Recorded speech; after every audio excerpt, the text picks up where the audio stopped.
Welcome to Dirty Water Weekend Live, Boston Sports Banter. I'm Brianna DeNucci. I'm Dave Branca. And tonight we're going to talk about the Celtics and the Patriots. But first, Celtics winning 5 out of their last 7 games. They are now 26-16 for the season. They are 3rd in the Eastern Conference, right behind the Toronto Raptors and the Cleveland Cavaliers. So what we're going to do today is we're going to go over the last 7 games, talk about the highs, the lows, and the IT.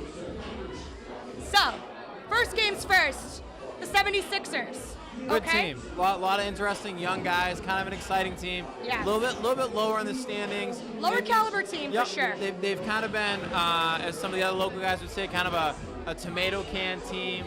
But they definitely have some younger guys that are kind of exciting. A few have been on the trade blocks that the Celtics have talked about, but I'll let you get in that. Yeah, so it was a very close game. It was a home game. They won 110 to 106.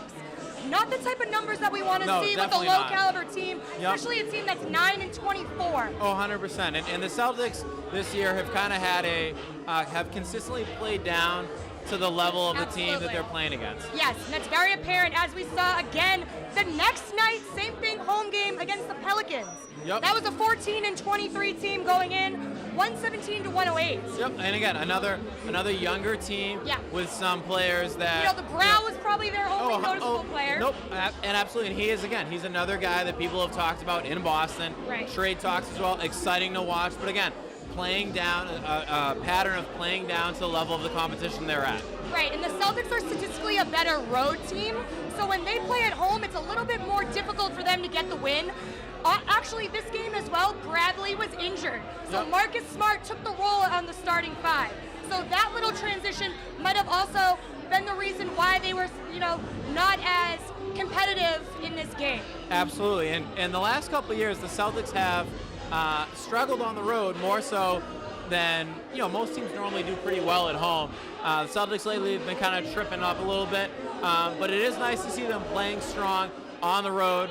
I would rather see them, and Bri, I think you'll agree with me, I'd rather see them get an ugly win than lose. No win. Than lose. I'd rather they beat both of these teams than get a loss. It was an ugly win. You're right. Whether you win by 100 or 1 point, all we care about at the end of the day is that they win. Absolutely, absolutely.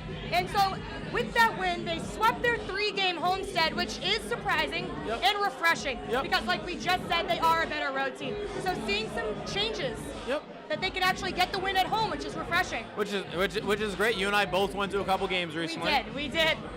So their most recent, then after the Pelicans, they ended up traveling to Toronto and playing the Raptors, who is the 2nd in the Eastern Conference, so the Celtics are right behind them in the standings.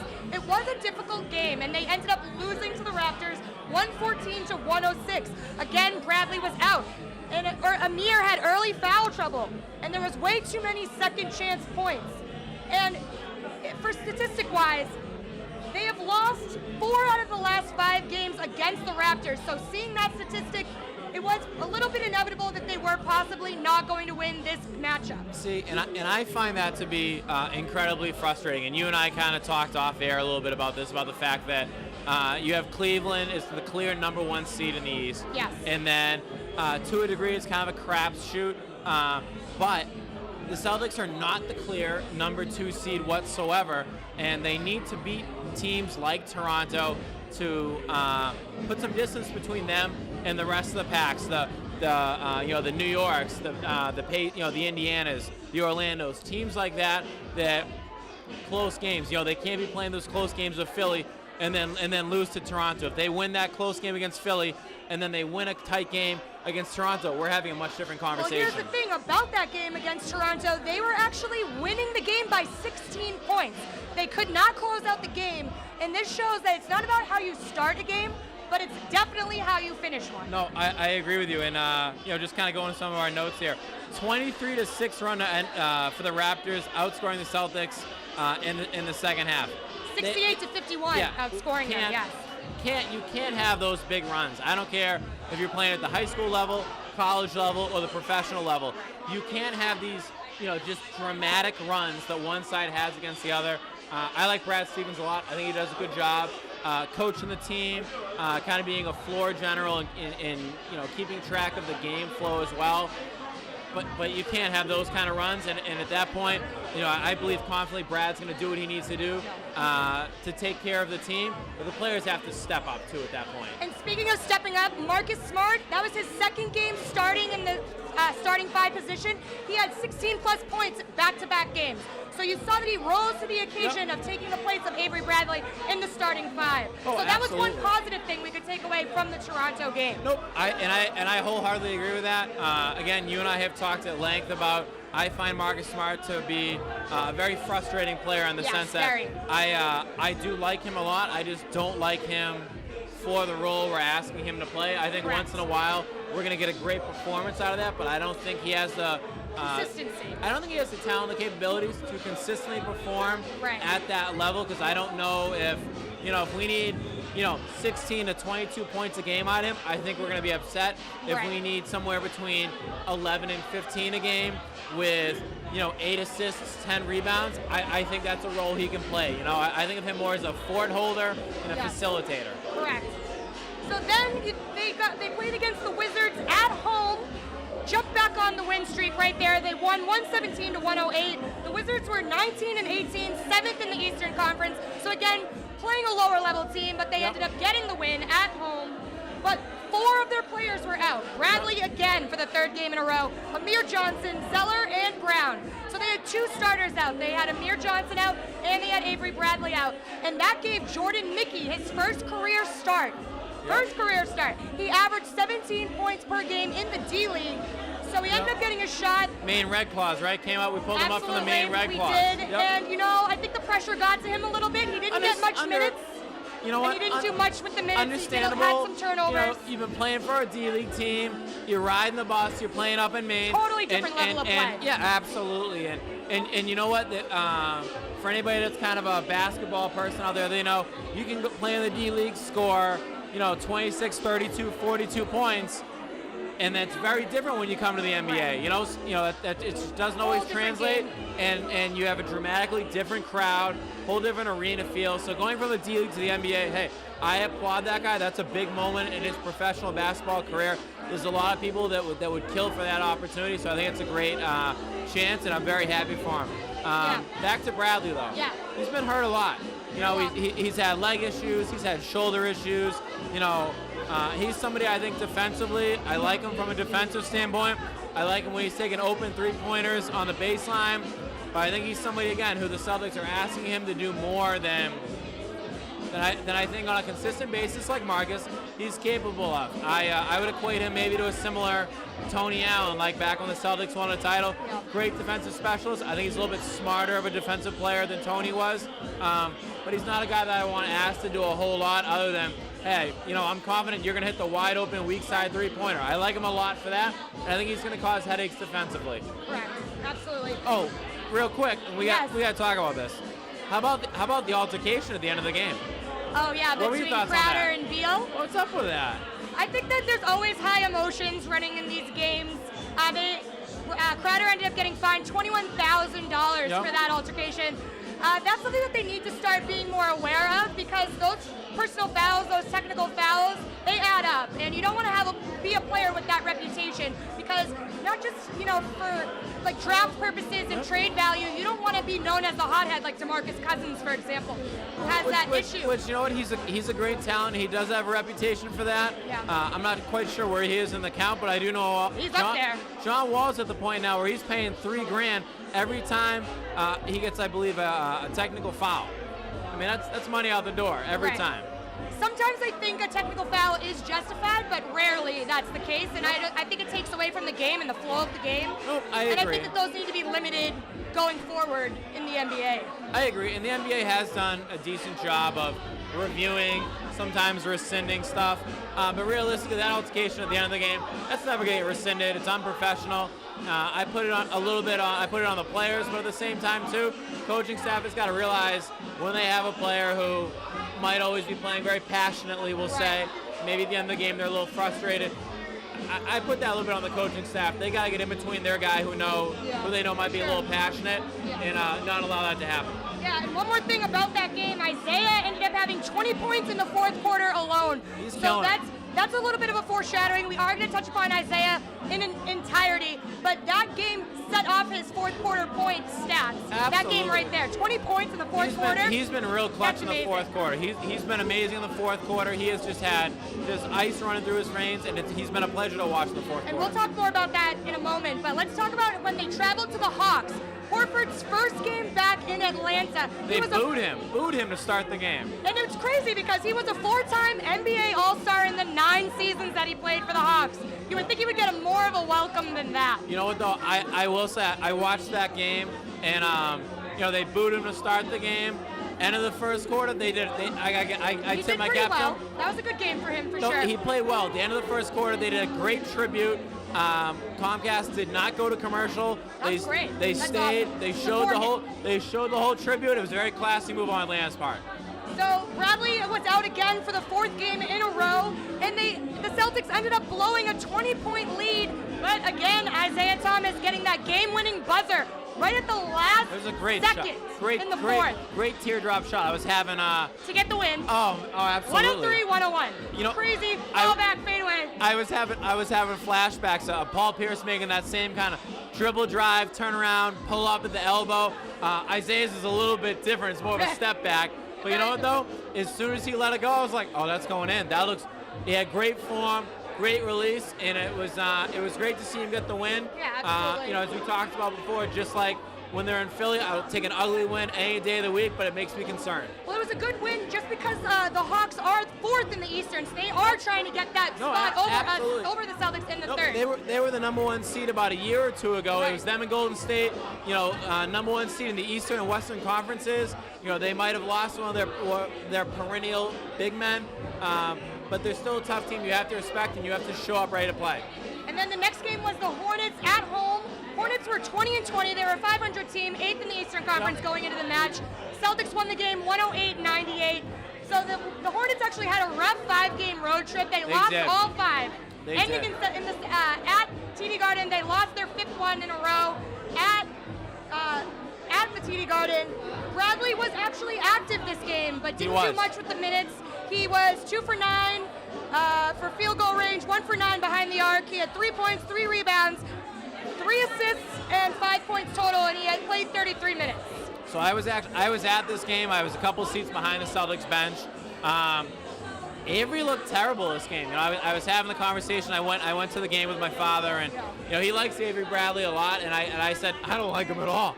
I said I think he's great defensively. I just don't like the role we're playing for him. Yeah. He had a really rough start to the game. And anytime somebody's out for any period of time, it's rough kind of getting back in the flow of the game. Maybe he went back too soon. That could be the question there as well. No, I agree with you. And you and I were, I think we were texting back and forth a little bit during the game, just talking about, that's the kind of game where you let a team hang around and they get excited. They got some young guys who can make some fun athletic moves that gets everyone excited. And, hey, we're in the game. We got a chance to win. You don't want that. You don't want them hanging around.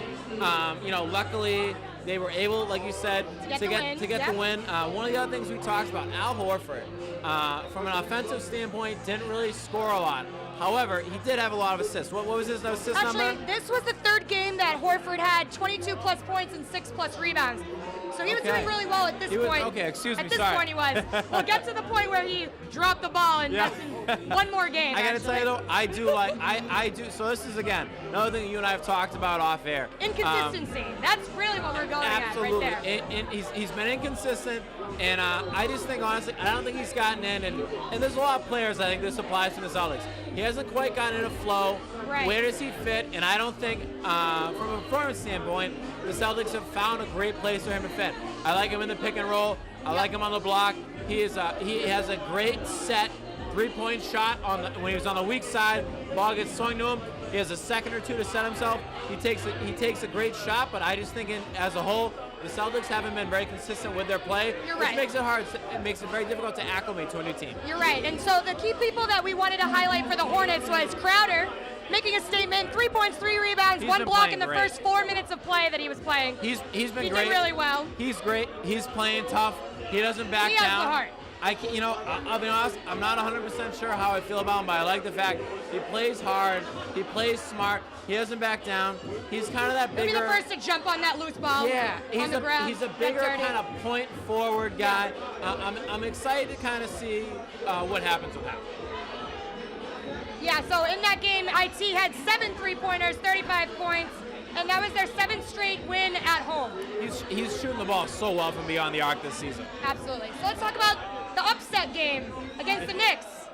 Of course, I was at that game. They couldn't win it for me. I was not happy about this game. The Knicks were 18 and 24, 11th in the Eastern Conference. You have to scroll down a page to even see their stats. Oh. They lost 117 to 106. Bradley was back out. However, Isiah Thomas had 5 3-pointers, 39 points. This is the game where we said, Horford, what are you doing on the court? He was 2 for 14.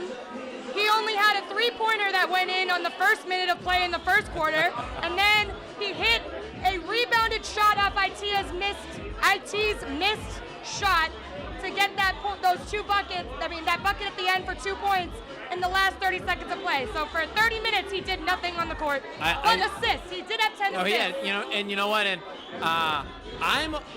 some people get frustrated about the point fluctuation, and I don't disagree with that. However, if you're not going to score that much, but you have 10 assists, at a minimum, we're getting 20 points. I'm okay with that. I'm okay with the high assist number and not a great point production because it means he's involved in some offensive capabilities to the team. I look at that as being productive. I just think that we definitely saw that Avery Bradley was missed with his 17.7 points per game there. And the other thing, too, I think this is another great example.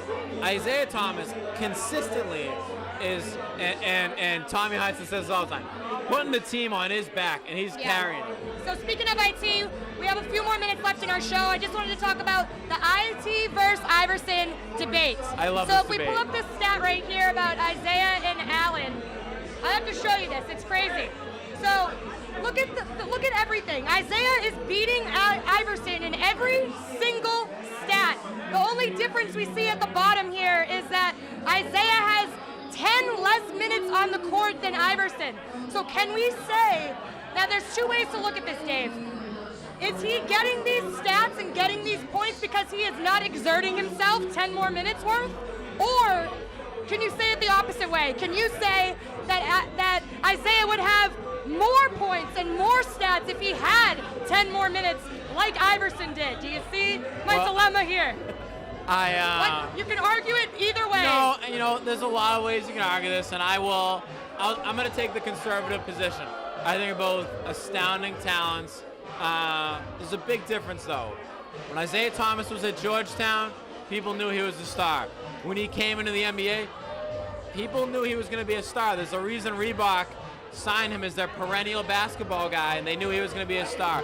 He showed up. Everyone's seen him making the move his rookie year on Michael Jordan. I don't think people know what Isiah Thomas did his rookie year. I think it took a few seasons for him to get the opportunity to start producing. I think they have similar stats right now for this season, and I think Isiah is in a great position to play well. You and I both know people who work for the Celtics organization, and when that trade went down, they both were telling us, hey, this guy we got from Sacramento, Isiah is going to be special. Like, he's really good. And you know what? He got hurt. He hurt his ankle. He wasn't around. And none of it, we were, okay, yeah, sure, he's going to be great. You think he's going to be great. Last year, look what he has done in one season. Last year, he started to show signs of it. And this year, he's blown out of the water. I'm looking forward to having this debate with you again, Bree, in a couple years to see where he is versus Iverson. But what he's doing right now, he is the king of the fourth. He is, absolutely, He is averaging unequivocally 10 points per game in the fourth, most by any player in the NBA since 1996-1997 season. Only guy that's close to him right now is Russell Westbrook, and again, another guy carrying the team on his shoulders. And right now, his current stats, he has 28.7 points per game, 6 assists, 2.7 rebounds, and he's averaging 34 minutes a game. He is 97% free throw shooting. He is just under 40% from beyond the arc. And you know what? It's not just these stats. You see him. You see him go after his own rebounds and get those second chance points. And that's not something you see often. You can't teach that. No, you can't. A lot of guys who are volume shooters, volume scorers, They're not always following their shots. The other thing I like about Isiah that I noticed the other night is, you know, he and we talked about this a little bit. He demands a double team at this point. Yeah. Guy put up 52. That's the only way. Guy puts up 52 points. You're on everyone's radar. People know that they need to pay attention to you because you can explode on them. No one wants to be the next team that you put up 40, 50 points on. And he has great court vision, and he sees the guy for that open pass to get a dump down layup, and the people he passed the ball to, they're finishing. They're ready. They're willing and able to finish on those passes, and that's a big deal. We're definitely going to keep track of IT's stats, his personal stats, and the rest of the Celtics schedule. Thank you for tuning in to Dirty Water Weekend Live. I'm Brianna DeNucci. I'm Dave Branca. And we'll see you next time on Boston Sports Banter. Thank you. If you're low on funds, you can go to findmassmoney.com, claim unclaimed funds. If you do, you find yourself here with Tiffany and Carla, Amber, Francesca, and Jennifer, Sarah. Let's not forget Elaine in the back. And find out if you're on the list of people waiting to claim your share of over $2 billion in unclaimed property. Amber, hands off while I finish. Visit findmassmoney.com or call 1-888-344-MASS and find Mass Money today.